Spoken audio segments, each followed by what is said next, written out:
प्रधानमंत्री ने भरोसा दिलाया। बढ़े हुए न्यूनतम समर्थन मूल्य एमएसपी पर सरकार ने किसानों की उपज की रिकॉर्ड स्तर पर खरीदी की है, और वो भी नए कानून बनने के बाद। किसानों को प्रधानमंत्री मोदी ने समझाया। आज नए कृषि सुधारों के बारे में असंख्य झूठ फैलाए जा रहे हैं। किसानों को पीएम ने बातचीत के लिए बुलाया। किसानों के हर मुद्दे पर चर्चा के लिए सरकार तैयार है। क्या मान जाएंगे किसान?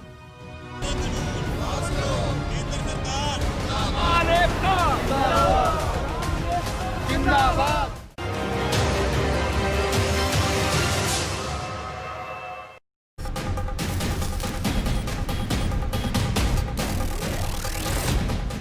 पीएम सम्मान अभियान क्या मान जाएंगे किसान? नमस्कार, शाम के 6 बज चुके हैं। आप देख रहे हैं हल्ला बोल। मैं हूं आपके साथ चित्रा त्रिपाठी। सरकार की ओर से किसानों को मनाने की कोशिशें लगातार की जा रही हैं।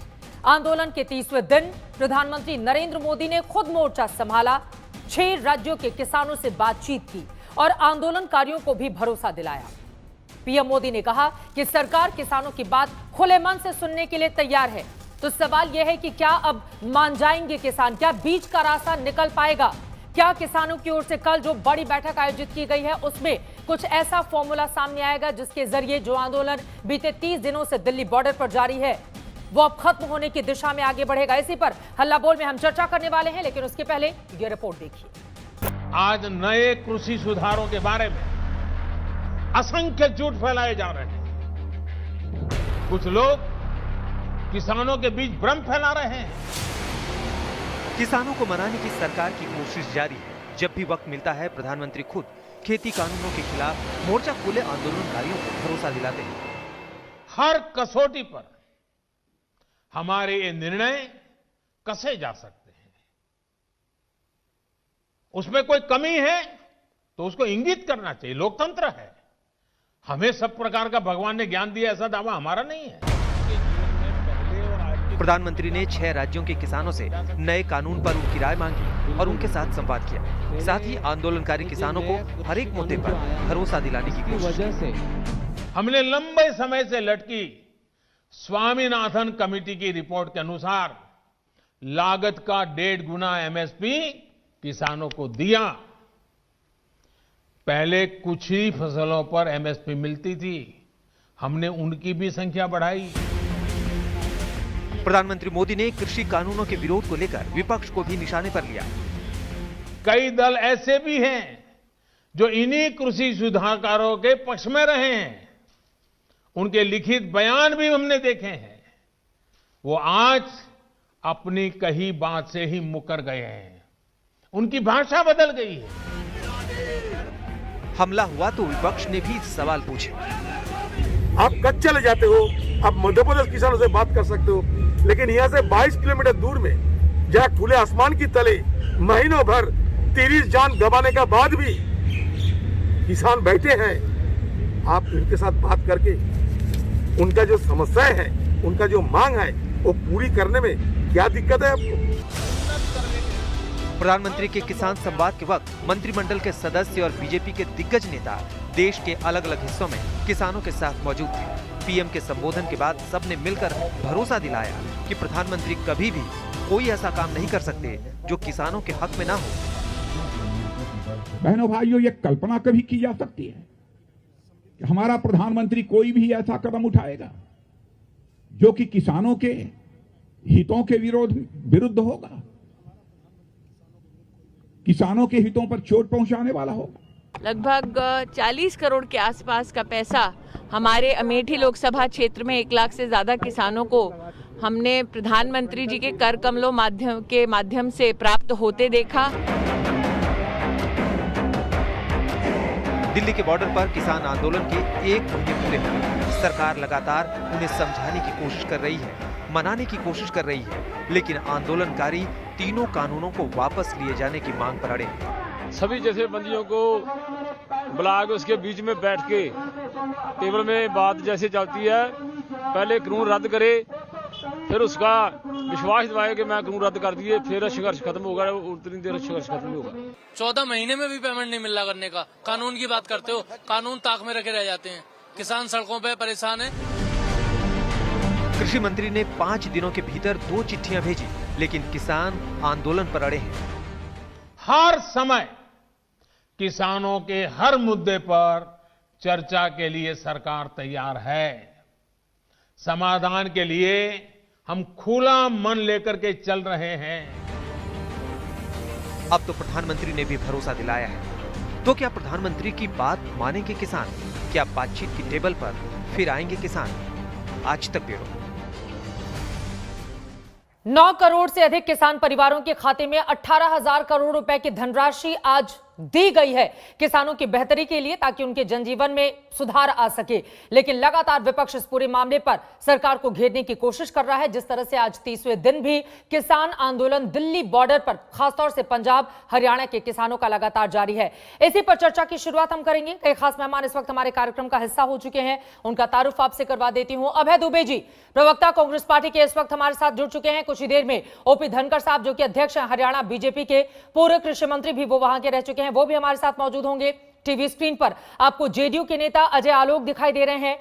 सचिव भारतीय किसान संघ की मोहिनी मोहन मिश्रा इस वक्त हमारे साथ हैं, और इसके अलावा आपको बताते चले रमनदीप सिंह, जो कि किसान नेता हैं, वो भी मौजूद हैं, और जयंतो घोषाल, टीएमसी के प्रवक्ता, वो भी हमारे साथ जुड़ चुके हैं। लेकिन अभय दुबे जी, सीधे शुरुआत आपसे ही करते हुए, फ्रंट फुट पर सरकार नरेंद्र मोदी ने खुद ही मोर्चा संभाल लिया है और सर्जिकल स्ट्राइक करते हुए विपक्ष पर यह कहा कि दरअसल फोटो खिंचवाने की अपॉर्चुनिटी के तहत नेता पहुंचते हैं किसानों के बीच।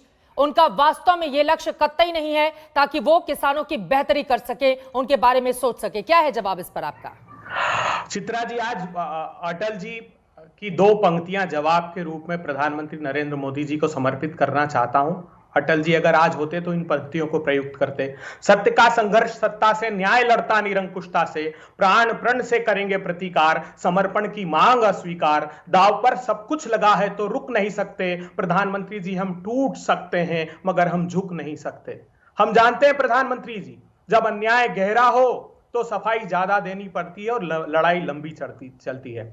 आज आपने किसान सम्मान निधि हस्तांतरित करने की बात की प्रधानमंत्री जी, उसका सच जान लीजिए। एक छोटी सी बानगी है आपकी योजनाओं की।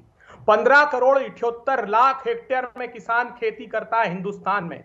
बीते 6 सालों में आपने 25 रुपए डीजल पर बढ़ाकर, कीटनाशक से कृषि यंत्रों से लेकर ट्रैक्टर पर 5 से 18% जीएसटी लगाकर, पोटाश से लेकर यूरिया की बैग में 5 केजी की कमी करके जो खाद का मूल्य बढ़ा दिया, 15,000 रुपए प्रति हेक्टेयर आपने इनपुट कॉस्ट बढ़ा दी, और 2,36,000 करोड़ रुपए किसानों की जेब से एक साल में निकाल लिए।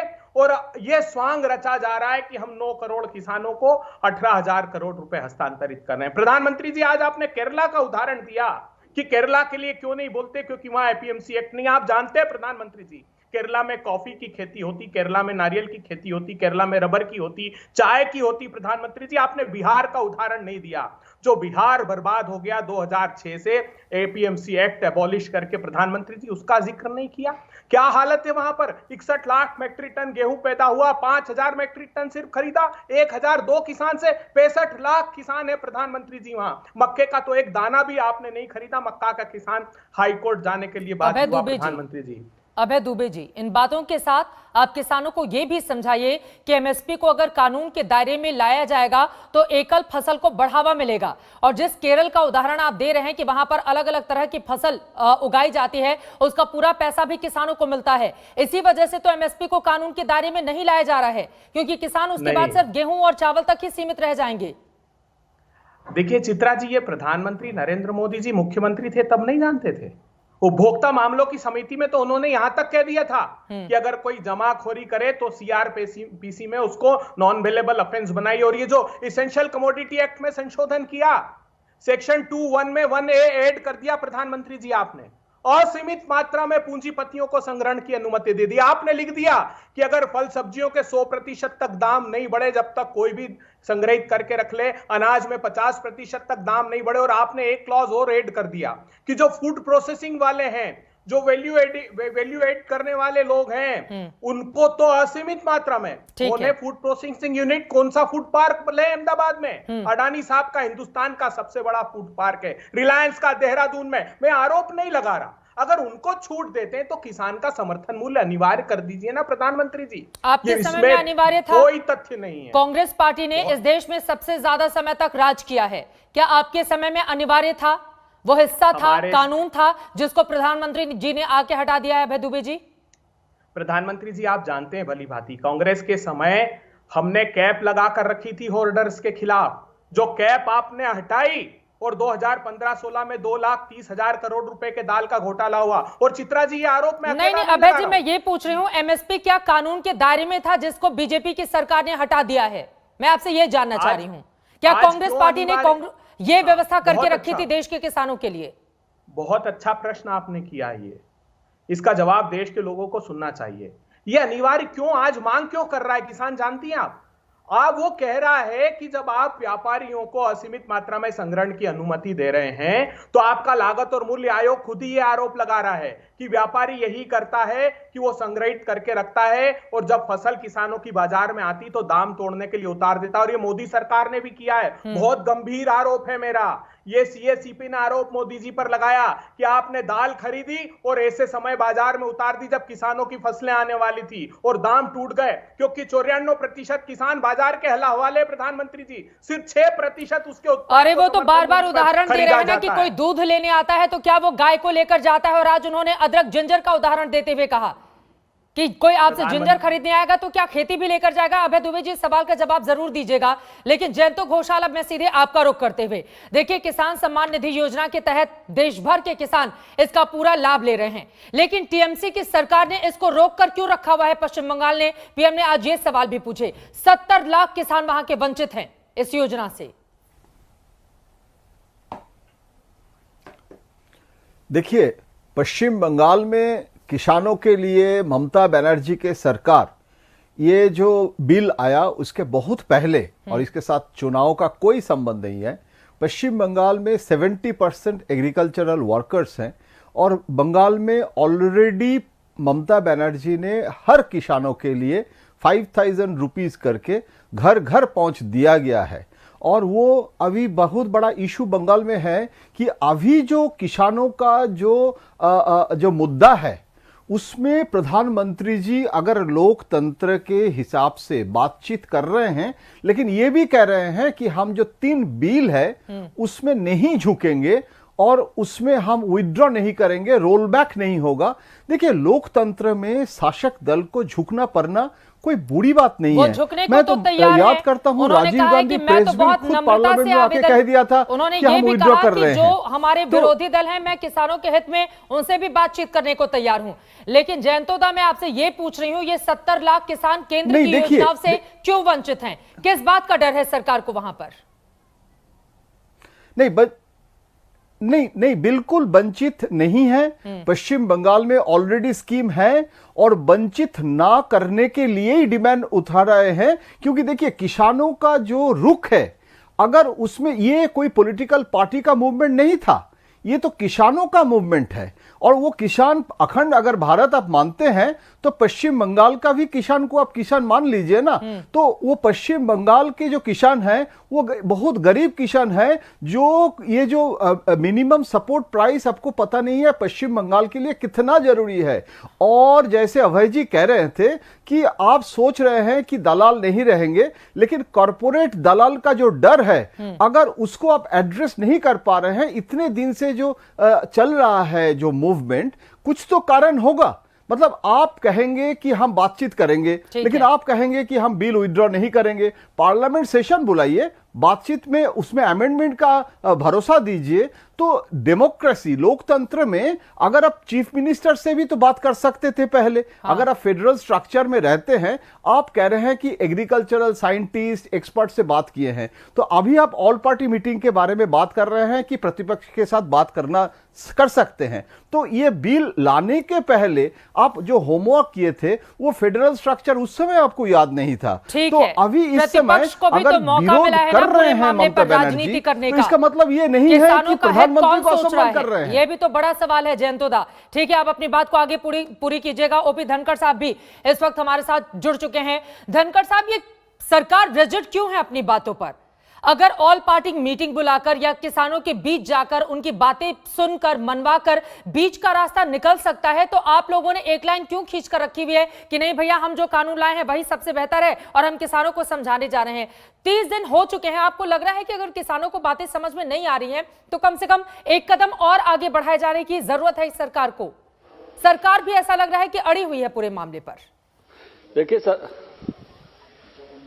नहीं, आप ये देखिएगा, सरकार ने एक एक बात बहुत ध्यान से सुनी है। सरकार ने बातचीत में जो भी किसानों ने कहा उसको स्वीकार करने का प्रस्ताव भेजा है और सरकार उसके आगे भी खुली है। इससे गजब मैं कहूंगा लचीलापन सरकार का, इसके इतना संवेदनशील होना, ये बहुत गजब की बात है। और अभी भी आज प्रधानमंत्री जी ने भी कहा कि कोई भी सुधार हमको सुझाता है, हम नहीं मानते हमारी बुद्धि अंतिम है, कोई भी सुधार हमको सुझाता है, हम उन सुधारों को स्वीकार करने के लिए तैयार हैं। लेकिन जो बीच में जो स्थितियां हैं वो भी आपको मालूम है कि बहुत सारे अंदेशे के आधार पर, भ्रम के आधार पर चीजें खड़ी की गई, जिनको स्पष्ट करने का प्रयास आज माननीय प्रधानमंत्री जी ने भी किया है, उससे पहले तोमर साहब ने भी किया है, उससे अपनी चिट्ठी में, उससे पहले भी इन बातों को बताया जाता रहा है। क्योंकि ये सारा का सारा पहले भी मैं आपके यहां चर्चा में कह चुका हूं कि ये अंदेशे के आधार पर खड़ा किया हुआ आंदोलन है। संदेशा आज प्रधानमंत्री जी का बिल्कुल क्लियर है और हमेशा सुधारों के लिए, कितने भी सुधार इसमें और आ जाए उसके लिए तैयार हैं। सरकार का लचीलापन तो गजब का है। इसलिए अब जो बाकी लोग वहां हैं, जो वार्ता में जो किसान संगठन है, मैं कहूंगा सरकार का लचीलापन रहता तो बीच का रास्ता निकल चुका होता। धनखड़ साहब, सरकार को भी लग रहा है कि ऐसा मैसेज नहीं जाए कि हम झुक रहे हैं इस समय। नहीं, देखिए सरकार का इससे बड़ा झुकाव और क्या होगा? जितने संशोधन आए वो सब मान रहे हैं, उससे आगे भी ओपन है, जितने आ जाएं उतने आ जाएं। अगर सरकार अड़ती तो कहती है एक भी बात बदलेंगे नहीं, ऐसा सरकार नहीं कह रही है। 8 पॉइंट आए थे, 8 तोमर साहब की चिट्ठी में आपने देखे, आपने आपके चैनल पर डिस्कस किए हैं। अभी भी सरकार कह रही है कि आगे कोई और है तो और ले आइए। सरकार के लचीलेपन में कोई कमी नहीं है। सरकार तो पूरी तरह से इस बात पर तैयार है कि जितने भी अच्छाई आती है उस अच्छाई के लिए बिल्कुल सारी की सारी ठीक करेंगे, जोड़ेंगे, सारी शंकाएं मिटाएंगे।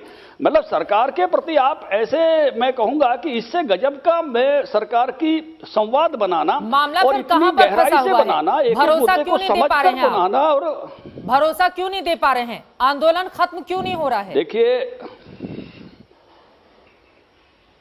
देखिए जहां तक मैं मानता हूं कि किसानों के ये बात बहुत अच्छे से ध्यान में आ गई है कि सारे के सारे सुधारों पर सरकार पॉजिटिव है। इसलिए जहां बात रुकी वहां बात यहां पर रुकी कि भी अब हम इस पे आगे बात नहीं करेंगे, क्योंकि सारे सुझाव तो स्वीकार कर लिए गए। इसलिए कौन है जो बात करने से रोक रहा है, उस पर जाने की जरूरत पड़ेगी। कौन से ऐसी शक्तियां हैं जो बात करने से आगे रोक रही है, उस पर जाना पड़ेगा। क्योंकि किसान जितना एजेंडा पंजाब से लेके चले थे या जहां से भी लेके चले थे कि भी हमारी मंडी समाप्त हो जाएगी, उसका जवाब दे दिया कि टैक्स आप लगा लेना, आपकी मंडी बराबर रह जाएगी, एमएसपी पे आप लिखित चाहते हो हम दे देंगे, वो हमने मान लिया। व्यापारी का रजिस्ट्रेशन आप कर लेना, आपको शक है कि व्यापारी भाग जाएगा, आपको लगता है कि एसडीएम न्याय करेगा तो सिविल कोर्ट में जाने की ऑप्शन दे दी है। सारी बातें, जमीन कोई ले लेगा उसको फिर से स्पष्ट कर दिया गया है। एक एक बात की इतनी स्पष्टता के बाद मुझे लगता है कि अब वहां विषय नहीं बचा था।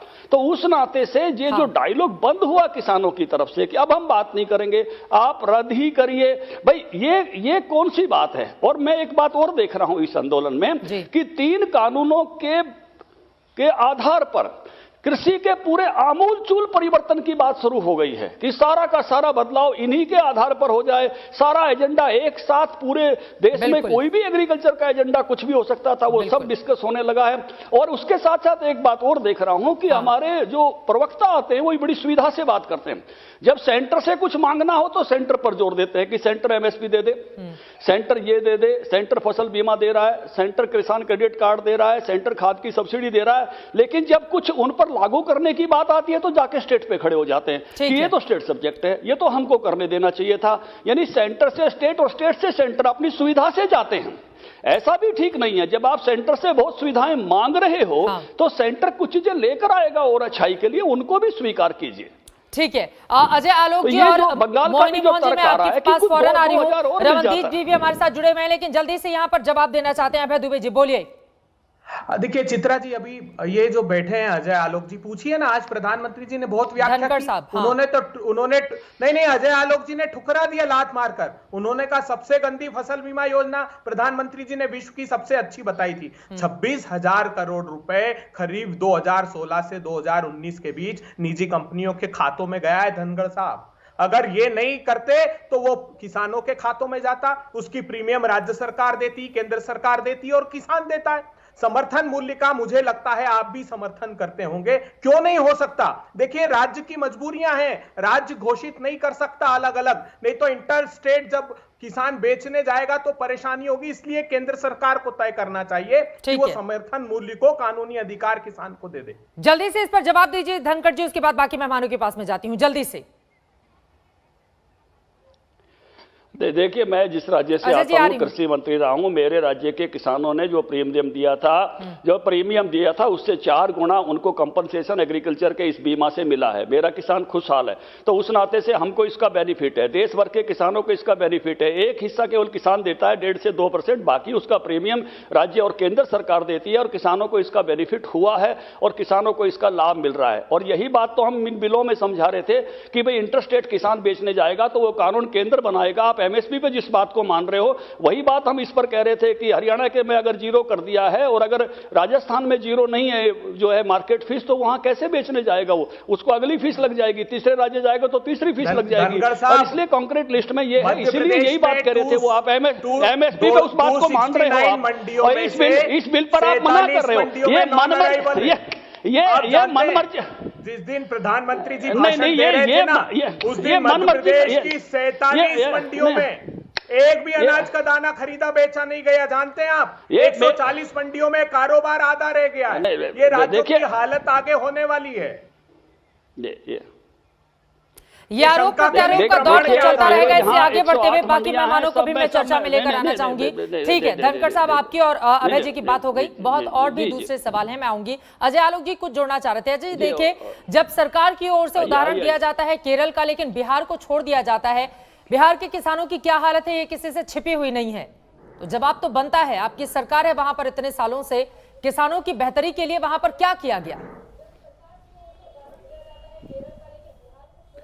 ऐसा है चित्रा जी कि सबसे पहली बात कि मेरे मित्र अभय दुबे जी जो हैं वो आधा पका हुआ खाना लेके आते हैं, पूरी जानकारी लेकर के आए और झूठा डेटा देना बंद करें कि मक्का नहीं खरीदा गया, ये नहीं खरीदा गया, किसान बहुत बुदहाल हैं, बदहाल हैं। जरा एक बार बताइए अभय दुबे जी, आज तक कभी सुना है कि बिहार के किसान ने आत्महत्या की हो या बहुत आर्थिक तंगी में हो गई हो? अकेला बिहार कृषि राज्य है जहां पे एग्रीकल्चरल ग्रोथ रेट 14.2% पिछले 1 मिनट बीच में मत बोलिए, सुनिए, मैंने आपको टोका नहीं था जब आप झूठ पे झूठ बोल रहे थे, मैंने आपको टोका नहीं था। सुनिए, झूठ आगे सुन लीजिए, बीच में 14.2% एग्रीकल्चर, अरे प्रमाण आप झूठा डेटा लेके आए, मैं पहले भी आपको डिबेट पे बोल चुका हूँ, झूठा डेटा लेके आते हैं। 14.2% एग्रीकल्चरल ग्रोथ रही है। 1 मिनट, ये कांग्रेस की मैन्युफैक्चरिंग फैक्ट्री है, उसमें कमेंट बाद में करूंगा। अरे पहले बात तो सुनिए, अरे भैया बात सुनिए, बीच में क्यों बोलते हैं? आपको दिक्कत क्या है, बीच में क्यों बोल रहे हैं? मेरी बात सुनिए ना। ये सही बात है कि प्रधानमंत्री फसल बीमा योजना हमने ठुकरा दी थी, लेकिन उसके आगे का बात आपने नहीं बताया, आधा पका खाना दे दिया। क्यों ठुकराई? क्योंकि बिहार फिर पहला राज्य था इस देश का जिसने 4 साल पहले मुख्यमंत्री बीमा योजना दी थी, जिसमें प्रीमियम सिर्फ 1% देना पड़ता है। तो इसकी तारीफ तो आपने नहीं की, लेकिन आपने कहा कि प्रधानमंत्री पे हमने लात मार दिया। ये आप आधा पका खाना खिलाते हो आप। बिहार में 3 कृषि रोड मैप हम लेके आए हैं, हर तरह का कृषि अवार्ड बिहार जीत चुका है। किसानों की आमदनी, सही बात है कि अभी देश में सबसे कम है, लेकिन 2005 के मुकाबले आज 2020 में किसानों की आमदनी में 4 गुना बढ़ोतरी हुई है। ये बात आप क्यों नहीं कहते हैं? 2 साल हमारे साथ सत्ता में रहे, तब तो आपको ये नीति हमारी बड़ी प्यारी लग रही थी। आज आप विपक्ष में हो गए तो कुछ और बोलते हैं। कितने बड़े दोगले लोग हैं आप कहते हैं कॉन्ट्रैक्ट फार्मिंग के खिलाफ और प्रधानमंत्री के खिलाफ जहर उगल रहे थे। कॉन्ट्रैक्ट फार्मिंग की प्रथा इस देश में किसने शुरू की? महाराष्ट्र ने। दूसरा प्रदेश कौन था? पंजाब। सरकार किसकी थी? कांग्रेस। आज क्यों आप आज देश भर में कॉन्ट्रैक्ट फार्मिंग की बात होती है, उस पर आप चिल्लाने लगते हैं। दोनों राज्यों को कहिए खत्म करें कॉन्ट्रैक्ट फार्मिंग। आप तो विधान परिषद में महाराष्ट्र में कानून भी पास होने दिया आप लोगों ने। अभय दुबे जी, आप इसका जवाब जरूर दीजिएगा। मोहिनी मोहन मिश्रा जी, मैं फौरन आपके पास भी आऊंगी। रमनदीप सिंह जी भी हमारे साथ किसान नेता जुड़े हुए हैं, उनके पास भी हम चलेंगे। लेकिन सबसे बड़ा सवाल, विपक्ष अगर इवेंट मैनेजमेंट की कोशिश कर रहा है किसानों के इस आंदोलन के जरिए, तो सरकार अपनी मैनेजमेंट के जरिए जो किसान आंदोलनरत है आखिर उनको समझा पाने में अब तक कामयाब क्यों नहीं हो पाई है। किसानों के सम्मान में प्रधानमंत्री नरेंद्र मोदी खुद मैदान में आ गए हैं। उनकी ओर से कहा गया है कि दरअसल कुछ लोगों का ध्यान समाधान में नहीं बल्कि व्यवधान पैदा करने में ज्यादा है, और इसी को लेकर हल्ला बोल में लगातार हमारी चर्चा जारी है। बाकी पॉलिटिकल मेहमानों के पास आऊं उसके पहले मैं सीधे रमनदीप सिंह जी, आप किसान नेता हैं, आपसे शुरुआत करते हुए अब अगले हिस्से की, सरकार की ओर से बार बार भरोसा दिलाया जा रहा है और आज तो राजनाथ सिंह ने स्वयं कहा कि दरअसल आप प्रधानमंत्री नरेंद्र मोदी पर भरोसा कीजिए, उनकी सरकार किसानों के खिलाफ कोई भी ऐसा काम नहीं करेगी जिससे आपके मन में आशंकाएं हों। प्रधानमंत्री की बातों पर भरोसा आप लोगों को क्यों नहीं हो रहा है? 1 रुपए का भरोसा नहीं है जी मोदी जी की बात पे। जब इलेक्शन हुए थे 2014 के, तो मोदी जी ने मेरे ख्याल 100 रैलियों में बोला था कि स्वामीनाथन रिपोर्ट के हिसाब से आपकी फसलों का दाम हम देंगे। 1 साल के बाद ही वेंट टू, जो इनकी सरकार है, सुप्रीम कोर्ट में जाके एफिडेविट है, एफिडेविट में इन्होंने बोला कि हम स्वामीनाथन रिपोर्ट के हिसाब से फसलों के दाम हम किसानों को नहीं दे सकते। उसके बाद आप इन्होंने किया कि जो स्वामीनाथन रिपोर्ट बोलती थी कि C2 के ऊपर जो हमारी कॉम्प्रिहेंसिव कॉस्ट होती है उसके ऊपर आप दो 50%, इन्होंने A2+FL के ऊपर दिया 50%, और इनकी जो प्रोपेगेंडा की मशीन है उससे इन्होंने सारे देश को ऐसा बोला कि हमने स्वामीनाथन रिपोर्ट हमने लागू कर दी। अब जो इनकी है गवर्नमेंट और जो है मोदी जी, ये सीधा सीधा झूठ, स्पष्ट झूठ इन्होंने सारे देश को बोला, और उसके बाद ये बोलते हैं कि आप हमारे ऊपर थोड़ा इतबार करो। 1 रुपए का इतबार नहीं है जी। हम कोई, जैसे इंग्लिश में बोलते हैं, we are not asking for the moon. हम सिर्फ इतना बोल रहे हैं कि जो सेंटर की सरकार, जो एग्रीकल्चर कॉस्ट एंड प्राइसिंग की जो होती है कमीशन, हाँ, वो जो MSP का फैसला करती है, और जो MSP सेंटर की सरकार अनाउंस करती है, हमें वो दे दो। और MSP कोई ऐसा नहीं है कि उसके अंदर फार्मर्स का बहुत बड़ा फायदा है। मिनिमम सपोर्ट प्राइस ये है कि इतना पैसा तो किसानों की जेब में आना ही चाहिए। हम इतना बोल रहे हैं, जो मोदी जी बोल रहे हैं, इतने ट्वीट किए, एग्रीकल्चर मिनिस्टर ने बोला, रेलवे मिनिस्टर ने बोला, सारों ने बोला, आज आप बोलो राजनाथ सिंह ने बोला, बहुत अच्छी बात है भाई। आप जो बात हमको बोल रहे हो, जो आप बात भाषण में बोल रहे हो, उसका आप हमको पार्लियामेंट में एक्ट ला के दे दो, हम अपने घर चले जाएंगे। हमें शौक नहीं है। नहीं, रमनदीप सिंह जी, देश के हर एक किसानों का सम्मान करते हुए अगला सवाल मैं आपसे ले लेती हूं। आप पंजाब के किसान हैं। पंजाब में प्रति व्यक्ति आय साल 2000 तक लगातार पहली पंक्ति में रही थी, आज गिरते हुए वो 10वें स्थान पर जा पहुंचा है। यानी कि बीते 20 सालों में ऐसा कुछ हुआ। मोदी सरकार तो 20 सालों में थी नहीं। आगे बढ़ते हुए दक्षिण के फसलों में, जैसा कि केरला का उदाहरण दे रहे थे यहां पर अभय दुबे जी, वहां पर फसलों में विविधता है। अगर MSP को लागू कर दिया गया तो पंजाब हरियाणा के किसानों का विरोध अपने आप में महत्वपूर्ण है, और यकीनन सरकार की ओर से भी कदम बढ़ाए जा रहे हैं ताकि बीच का रास्ता निकाला जा सके।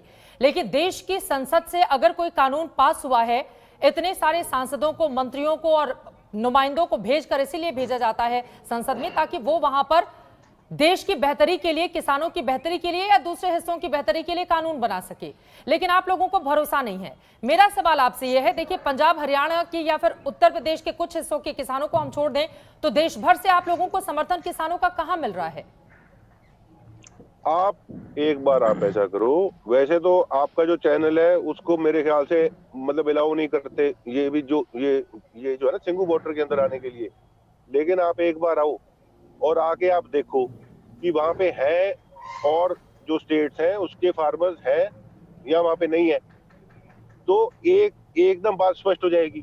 और अगर आप ये बोल रहे हो कि हमें और स्टेट्स का समर्थन नहीं है, बीजेपी बोल रही है, क्योंकि आज प्रधानमंत्री ने देश के तमाम हिस्सों के किसानों से बातचीत की है और यहां पर 9 करोड़ से अधिक किसान के परिवार वालों को फायदा दिलाने के लिए 18,000 करोड़ रुपए उनके खाते में डाले गए हैं। और मैं आपसे बहुत विनम्रता से बात करते हुए रमनदीप सिंह जी, आप किसान हैं, किसान नेता हैं, सिंधु बॉर्डर या कहीं भी देश के पत्रकार को कहीं भी जाने की इजाजत है और हम लोग आपकी आवाज को बुलंद करने के लिए ही आपको यहाँ पर मेहमान के तौर पर बुलाए हैं।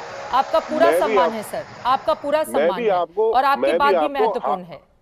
मैं भी आपको हाथ जोड़ के बोल रहा हूँ, देखो हम कोई ज्यादा बात तो हम कोई चीज नहीं मांग रहे फालतू, हम इतना बात बोल रहे हैं कि 100 रुपए हमारी लागत है। उसके ऊपर स्वामीनाथन रिपोर्ट ने जो बोला था कि 50% इनपुट कॉस्ट के ऊपर जो C2 कॉस्ट है उसका आप हमें लॉ बना के दे दो, हमको वो दे दो। और ये बात हमारे जो प्राइम मिनिस्टर जी हैं मोदी जी, वो इतनी बार बोल चुके हैं, मैंने स्वामीनाथन रिपोर्ट लागू कर दी, हमने स्वामीनाथन रिपोर्ट लागू कर दी, वो एकदम नहीं हुई। हम इतना बोल रहे हैं, हमें आप इस चीज की गारंटी दे दो, हम अपने घर जाएं, हमें कोई शौक थोड़ा इधर बैठने का। वो सिर्फ इतनी सी बात है, हम तो कोई एक्स्ट्रा बात नहीं मांग रहे हम। अगर कोई हलवाई भी है ना जी मेरी सुनो बात, अगर कोई हलवाई भी है, उसका जो होता है ना समोसा, अगर उसकी होती है लागत होती है 8 रुपए, तो वो उसके ऊपर अपने लगाता है 2 रुपए, फिर हमको 10 रुपए का देता है। अब हमारी 8 रुपए तो हमारी लागत है, अब अगर हमें 8 रुपया भी आप हमको नहीं दोगे तो बताओ कोई इंसाफ है ये? ठीक है, आपके जो सवाल हैं ओपी धनखड़ जी उसका जवाब देंगे, लेकिन उसके पहले मोहिनी मोहन मिश्रा जी, अब आपका रुख करते हुए, अलग अलग किसानों की अलग अलग बातें हैं, लेकिन इनका यह कहना है कि देश भर के दूसरे हिस्सों के किसानों का भी समर्थन अभी जो प्रदर्शन चल रहा है उसे हमें हासिल है। इस पर आपकी टिप्पणी में चाहूंगी, क्योंकि आप नेशनल सेक्रेटरी हैं भारतीय किसान संघ के, क्या पक्ष है आपका? देखिए, भारतीय किसान संघ देश में करीब 550 जिलों में काम करता है, 1 लाख गांव तक उनका काम है। वस्तु स्थिति क्या है हमको पता है। जैसे यहाँ बताया गया कि केरल में क्या मसाला रबर वगैरह खेती होता है, वो धान खेती होता है, वो नहीं बताए। वहाँ धान आज भी मंडी नहीं है, फिर भी 2500 रुपया 2600 रुपया में किसान बेच पा रहा है, वो नहीं बताया गया। मंडी का जो समस्या है, अगर मंडी में कुछ समस्या है, वो पंजाब हरियाणा का कुछ समस्या है, वो पंजाब हरियाणा देखे, ये कानून देश के लिए है। हम तो और भी ऑप्शन चाहते हैं, मांग करते हैं सरकार के सामने से, ये वनवासी जो किसान है उनके लिए अलग चेन बने, मॉल बने। हम जो चाहते हैं जो ऑर्गेनिक खेती करते हैं उनके लिए भी अलग मार्केट बने। हम ये भी चाहते हैं जो 22,000 ग्राम जो छोटे छोटे बाजार को सरकार 2018-19 बजट में पैसा दिए थे 2000 करोड़ कर्पस पर, उसको भी डेवलप करे, तो किसान को पर्याप्त ऑप्शन मिले। सब्जी कहाँ बेचेगा वो अलग है, मसाला कहाँ बेचेगा अलग है, संतरा कहाँ बेचेगा अलग है, अदरक कहाँ बेचेगा अलग है, और धान गेहूं कहाँ बेचेगा अलग है। तो ये सारी जो विषय है, देश बड़ा है, 127 एग्रो क्लाइमेटिक जोन में 1000 किस्म की खेती होता है। पंजाब हरियाणा में तो 1-2 खेती और उसमें एक प्रकार का खेती होता है, उनके समस्या कुछ अलग है। चंडीगढ़ में बैठे, चंडीगढ़ में सरकार के साथ बात करे, केंद्र की सहायता है, समाधान निकाले। मगर देश के किसान चाहता है कि जैसे आप तो चित्रा जी मीडिया के लोग हैं, जब रेडियो आया लोग बोले अखबार बंद हो जाएगा, जब टीवी आया लोग बोले रेडियो अखबार बंद हो जाएगा। मगर सारे ऑप्शन खुले हैं, आपको अखबार पढ़ना है पढ़ो, रेडियो पढ़ना है पढ़ो, टीवी देखो, इंटरनेट में जाओ। ऐसे मंडी भी चले, बाहर भी कोई सिस्टम बने कि किसान वहां जाके बेचे, 22,000 ग्रामीण हाट का इंप्रूवमेंट हो, ट्राइबल किसान के लिए भी व्यवस्था हो और जैविक किसान के लिए भी व्यवस्था हो। सारी ऑप्शन धीरे धीरे किसान के लिए खुलना चाहिए। देश भर में किसान बैठे हैं, ये तो ऐसे राजनेता बोलते हैं ना, हमको गन्ना खिलाओ, काट के खिलाओ, काटने के बाद फिर बोलेंगे कि हमको जोड़ के खिलाओ, ये नहीं चलता है। हम तो अभी रमनदीप सिंह जी ने जो बातें कही हैं, 20-30 साल से ये मांग हम उस कर पर रहे मोहिनी थे। मिश्रा जी आपका इस क्या विषय जवाब को होगा? आपको ध्यान में रखना पड़ेगा। ठीक है, ये देश का कानून है। वो भी किसान नेता हैं, आप भी किसान नेता हैं, इतना बड़ा संघ है, उन्होंने भी कुछ सवाल उठाए हैं, उस पर क्या जवाब होगा फिर आपका, मोहिनी मिश्रा जी?